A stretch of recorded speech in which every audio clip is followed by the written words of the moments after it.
வணக்கம், welcome to Chitra மூலிஸ் kitchen. இன்றைக்கி நம்ம வந்து பூரி எப்படி பண்ணுறதுன்னு பார்க்க போகிறோம். ஆக்சுவலாக பூரி அப்படின்னாலே தொட்டுக்கிறதுக்கு வந்து உருளைக்கிழங்கு மசால் தான். உருளைக்கிழங்கு மசால் வந்து நான் ப்ரீவியஸ் வீடியோ போட்டிருக்கேன், நீங்கள் அதை ரெஃபர் பண்ணிக்கோங்க. இப்போ வந்து பூரிக்கு எப்படி மாவு பசிறதுன்னு பார்க்க போகிறோம். நான் வந்து 2 கப்பு கோதுமை மாவு எடுத்து வச்சுட்டுருக்கேன். அப்புறம் இதுக்கு தேவையான அளவு உப்பு. சப்பாத்தி அப்படின்னா நம்ம வந்து கொஞ்சம் தளர பிசைஞ்சிக்கணும்.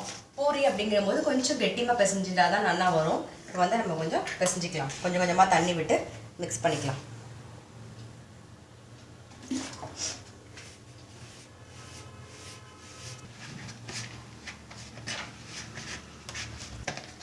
பாருங்கள், இந்த மாதிரி நல்லா கெட்டியாக பிசைஞ்சிக்கணும். பாருங்கள், மாவு வந்து நான் இந்த மாதிரி ஒரே சைஸில் உருட்டி வச்சுட்டுருக்கேன். பூரிக்கு வந்து நம்ம இடும்போது வந்து கொஞ்சமாக எண்ணெய் தொட்டுட்டு தான் இடணும். நம்ம மாவு தொட்டுட்டு இட்டோம்னா நம்ம பொரிக்கும் போது என்ன ஆகும், எண்ணெய் எல்லாம் டஸ்ட் ஆகிடும். அதனால் பாருங்கள், கொஞ்சமாக எண்ணெய் தொட்டுண்டு அந்த உருண்டையை வந்து லைட்டாக எண்ணெயில் பரட்டின்ட்டு மாதிரி ரொம்ப மெல்லிசாக விடக்கூடாது, மீடியமாக இடணும். பாருங்க, இந்த மாதிரி இருந்தால் போதும். அது மாதிரி பூரி இட்ட உடனே இட்டு வச்சுட்டு டக்குன்னு பொரிச்சிடுங்க.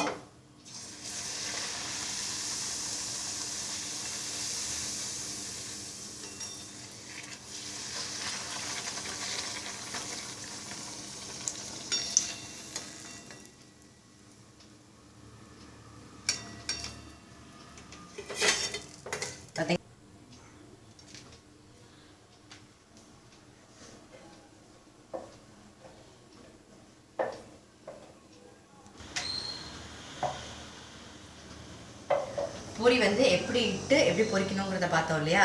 நல்லா பார்த்துருப்பீங்க, நல்லா உப்பி உப்பி வந்தது. வெறுமை மாவில் வந்து உப்பு மட்டும் போட்டு பிசைஞ்சு இட்டாலே வந்து பூரி நல்லா உப்பிண்டு வரும். இதை உங்கள் வீட்டில் நீங்கள் ட்ரை பண்ணி பாருங்கள். ட்ரை பண்ணி பார்த்துட்டு உங்கள் லைக்ஸும் கமெண்ட்ஸும் எங்களுக்கு போஸ்ட் பண்ணுங்கள். எங்கள் சேனலை வந்து கண்டிப்பாக சப்ஸ்கிரைப் பண்ணி வச்சுக்கோங்க. நான் இன்னொரு ரெசிபியோட உங்களை சந்திக்கிறேன்.